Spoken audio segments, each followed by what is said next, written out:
So Warzone has had quite a few different metas. People were running double ARs at one point and marksman rifles in an AR. There was the Kilo MP5, which was like universally used. And at one point we had the Growl with the iron sights, which is like the top tier AR. And then we had the probably the most broken meta ever, the DMR meta. But today we're going to be dedicating this video to the best modern warfare weapons you guys can use here in Warzone. But before any farther, if you guys could support the video by dropping a like, that'd be awesome. And subscribe. I'm on the road to 800,000 subscribers. Now the first one we have to take a look at is going to be one of my personal favorites right now, the Growl 5.56. This gun has been good for a long period of time. It's got a great rate of fire. It's got incredibly easy to control recoil. And apart from that, it's got amazing iron sight, which I very much so enjoy utilizing here, especially when I'm playing Rebirth Island, because I just feel that I get into so many engagements where those iron sights are just perfect for any situation I get into. And to be honest, I believe that this is a top tier AR in general, not just as a modern warfare weapon, but as a whole in Warzone. So jump to this here. Let's give you guys the top attachments to use on your Growl 5.56.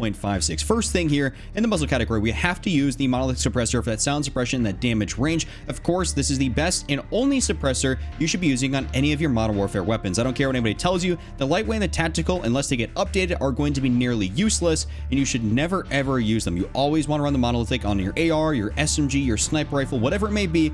Always run the monolithic. Next up in the barrel section, we're going to use the beautiful Tempest 26.4 Archangel barrel. This is going to give you damage range, bullet velocity, and recoil control. It's also going to allow you to have that beautiful iron sight, which makes it ever so clear and easy to see enemies. And I genuinely love that. It's probably one of the best iron sights in the game. I love those iron sights, and you guys should definitely be utilizing them as much as possible. After that, we're going to go to the underbarrel section. We're going to put on the Commando foregrip. You don't have to do anything else crazy like the Merc foregrip, the Cronin Shark Ranger, anything else like that. It's pretty much just going to slow you down, and it's not going to be worth it in any way, shape, or form. So always go with the Commando foregrip. If somebody tells you use the Merc or anything else like that, or the Ranger, they're just bad at the game, to be honest with you. So you just should always use the Commando. After that, in the magazine section, I'm going to go throw on the beautiful 60 round magazine. I'm a 60 round magazine kind of guy, so of course I'm going to go throw on the 60. I mean, I guess if I was playing solos, which I pretty much never do because I don't really like solos at all, I'm pretty much only playing Rebirth, and even if you're playing duos, trios, and quads, you should just run the 60 anyways. But the 60 round magazine on this thing is definitely going to be the way to go. I think any Modern Warfare AR is going to function perfectly with 60. That's not always the same though for the Cold War ARs. After this, we're going to go into the rear grip section for our final attachment. We're going to throw on the XRK Void 2, and this is going to give us increased ADS speed and sprint to fire speed. Some people like going with maybe a tac laser. Personally, I'm not the biggest fan of the tac laser. I find to be much more successful using the XRK Void 2, or a stipple grip tape for that matter, on any of my other Modern Warfare ARs. So this is going to be my Growl class setup.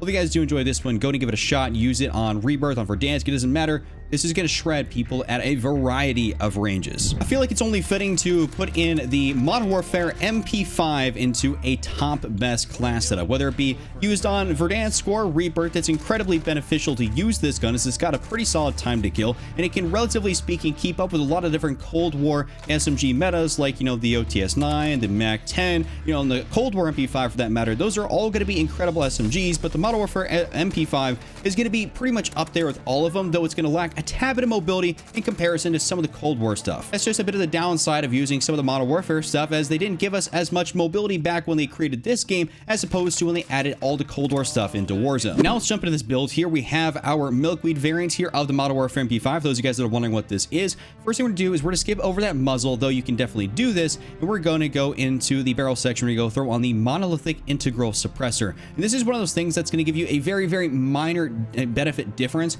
using the monolithic integral versus the monolithic on the end of the gun. Personally speaking, it's pretty much like such a minimal difference, you know, to me, that I would say it almost comes down to personal preference and how you want your gun to look. So you guys could get away with pretty much either or, and you're not going to notice that much of a difference in pretty much any shape or any way, shape, or form. So you're entirely okay with that. We're going to throw that on there. For a second, we're going to go into the underbarrel section, and we're going to use the Merc foregrip for the recoil control and hipfire accuracy. This is one of those guns that's going to have incredible hipfire accuracy, and you should take full advantage of that, because there's so many situations where you may not have this strafe ability when you're aiming down sights, but you're going to have such incredible hipfire accuracy that you're going to win a lot of those gunfights just because your hipfire is going to be so unbelievably accurate, and the Merc foregrip is going to help out with that. Next up, we're in the laser section, and what we're going to do is we're going to throw on the 5MW laser for the increased hipfire accuracy and sprint to fire speed.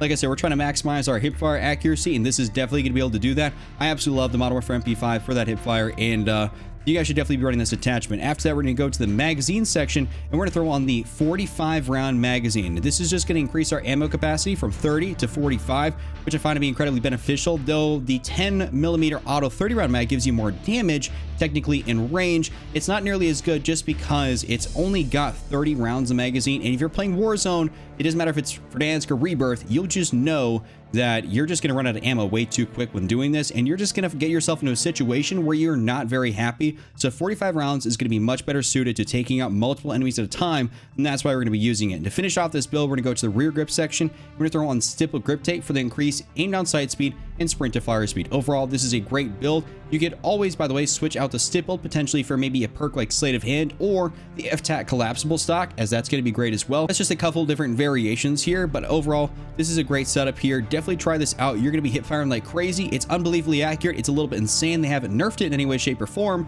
but you guys should definitely go ahead and try the Modern Warfare MP5 out. Now let's take a look at one of my other ARs that I really enjoy using. That's pretty much like a laser beam in itself, and that's going to be the Kilo 141. I absolutely love the Kilo. I don't use it as much nowadays just because there are some other top tier ARs that in my opinion require maybe a little bit more skill because they have a tad bit more recoil, but they hit harder, such as like the EM2. But if you're looking for something that's going to be steady all around, not going to have much recoil, you're going to be able to beam people no matter what, you're going to be looking for the Kilo, and that's just going to be a great option for you. So let's jump into a setup for it. Okay, so this is going to be the homecoming variant here. That's what it's going to be. So if any of you guys want this one, I would suggest it. It's probably my favorite one out there.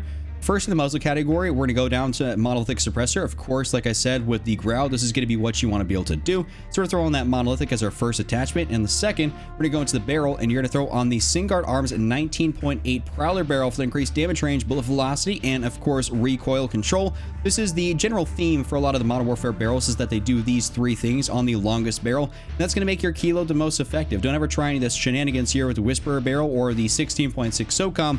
Though it says it does the same stuff, it's going to do less of everything than the 19.8 Prowler will, so you should always run the Prowler barrel. After that, we're going to go into the underbarrel section and throw on the Commando foregrip. Like with the growl, you don't have to compensate for this thing too much. I've seen people even not run an underbarrel and get away with something else like maybe a laser or anything else like that, but for a majority of people out there, they're going to want to run the Commando foregrip, so we're going to go ahead and throw that on there. Next up in the magazine section, we're going to throw on the 60 round magazine. You know what I'm saying? That's just what I do. I always throw on the 60. Also, you should stay away from the 100 round at all costs. There's never, ever a reason you should run the 100 round drum mag on this thing. It's going to slow you down immensely, and it's not going to be beneficial in any way, shape, or form. So always stay away from that and go with the 60 round magazine. And to finish this out, you guys have a couple of different options in here in the optic section. You can either use the Corp Combat Hollow Sight, which is going to be pretty cool for something like maybe, let's say, Rebirth, where you don't have to get into a ton of super long range engagements, but you want obviously an AR that's going to be able to be useful at, you know, that medium-ish range. So you can definitely do that. That's what I like doing. Or you can like run in the VLK 3x optic, and that's going to be my other optic of choice. I'd stay away from a majority of the other stuff in here. There's no reason to run the GI Mini Reflex or anything else like that. Just run the VLK or the Corp Combat Hollow, and you guys will be fully taken care of. This is a classic Kilo loadout. Hopefully you guys enjoyed this one.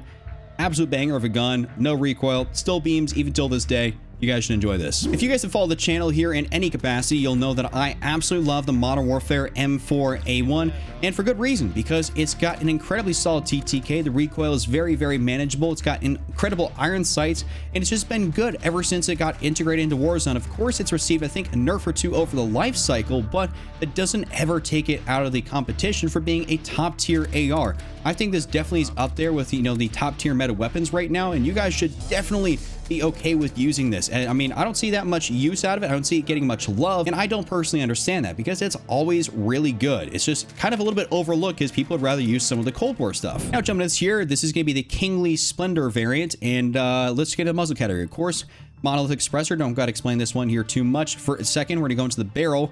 We're gonna use the stock M16 Grenadier barrel. This is, of course, gonna be the largest, longest barrel. This is gonna be the best for us as a primary AR. I've seen some people try to use the FSS 14.5 tack light, the Commando barrel, the Predator barrel, and I mean, you can get away with using the Corvus Custom Marksman, but to keep it a stack and a half with you, always use the Grenadier barrel. There's not much of a reason to use the Corvus. To be honest, the Grenadier barrel is just going to do so much more for you, and I would always recommend this one. After that, in the underbarrel section, we're going to go throw on the Commando foregrip. I absolutely love the Commando on this thing. Don't ever throw on anything else. I've at some points tried to run, I think it was the Ranger when I was trying to use this more at range, but that really didn't do much for me. And I mean, I've been playing Call of Duty for a long time, and so I've experimented with quite a few things to see what does and what does not work.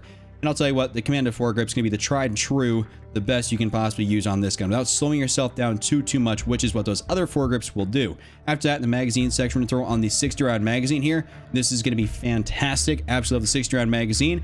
And that's what I'm always going to go with. By the way, stay away from the PAR 32 round and the 4.58 SOCOM 10 round.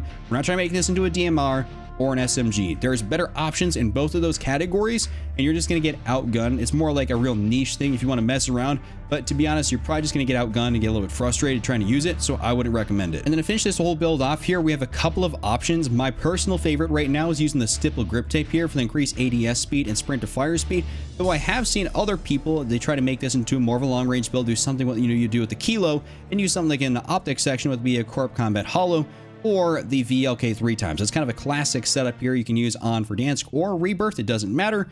And it's just kind of one of those things you have options for. But for me, I'm going down to the rear grip section, stipple grip tape, and I absolutely love the iron sights. So I'm perfectly okay with not using a sight on this gun. This is probably my favorite Modern Warfare AR to use right now besides the Grau. I just think those two were awesome. So you guys should definitely go and try it out. And last but certainly not least, we have to cover an SMG that was very overused for a long time, the Modern Warfare MP7. This thing is incredible. You guys should be using this in terms of having a very low recoil, sustainable gun that's going to be easy to use in a variety of situations. This is great as sniper support. You can use it as a primary SMG. I mean, you can use it for a variety of different things, though I will say it's not going to have the world's fastest time to kill, which sometimes can be a bit of a downside when you're coming against stuff like the OTS-9, which will shred pretty much any other SMG right now in Warzone. Like if you go against somebody head to head, you got the MP7, they got the OTS, or if you literally have almost anything else besides an OTS-9, you can kind of almost get outgunned, and it kind of sucks. But if you don't go against an OTS-9, which will obviously happen, you'll be entirely okay by using the MP7. All right, so jumping to this here, we have the Bleach variant. This is a pretty cool one. I like this a lot. In the muzzle category, we're going to throw on the Monolith Suppressor, sound suppression, that damage range, absolutely love that. In the barrel section, we're going to throw on the FSS Recon for the increased damage range, bullet velocity, and that recoil control. You can't complain with this. Overall, we're trying to make this gun very effective, and we definitely need this to make the MP7 as useful as it possibly can be. After that, we're going to skip the underbarrel section, go to the magazine. We're going to throw on the 60-round magazine, increase ammo capacity. This thing has a pretty solid fire rate. You're definitely going to blow through ammo quite quickly, and in order to be able to combat that, we need that 60-round magazine, and that's what we're going to be using this thing here for. Apart from me being a 60-round magazine kind of guy, we just need the 60. After that, we're going to go into the laser section. All we're going to do is we're going to throw on the 5 MW laser for the increased hipfire accuracy and sprint to fire speed. Like I said, this is going to be used as an SMG. You know, I wouldn't necessarily always recommend it as a sniper sport. You have to build this out a little bit differently, and it's going to be slower. But if you're trying to use this for strictly close quarter situations, we're going to make this as effective as it can be. And that's why we're using the 5 MW laser on here for the increased hipfire accuracy and sprint to fire speed. And to finish this whole thing off, we're going to go into the stock section, and we're going to actually throw on the nose stock attachment for the increased movement speed and ADS speed. Though, I will say what I've actually been really liking here a little bit more recently is the Forge Tac Ultralight for the increased aim walking movement speed. It gives me a little bit more of that Cold War, you know, ADS speed effect, which I really do like when I'm able to walk around and, you know, strafe a little bit faster. I really do appreciate that. So you can definitely run the ultralight, or you can run the no stock attachment. And either way, you're going to be perfectly fine. It just comes down to a little bit more personal preference. As I've been trying to experiment around here and use a few different things in these videos, and also in just in gameplay, just so I can have a little bit more fun. This is my full setup of the MP7. That's my top 5. Hope you guys enjoyed today's video. If you guys did, give it a like, subscribe if you are brand new, and just remember, don't triple cap, don't be Randy, and I'm out. Peace.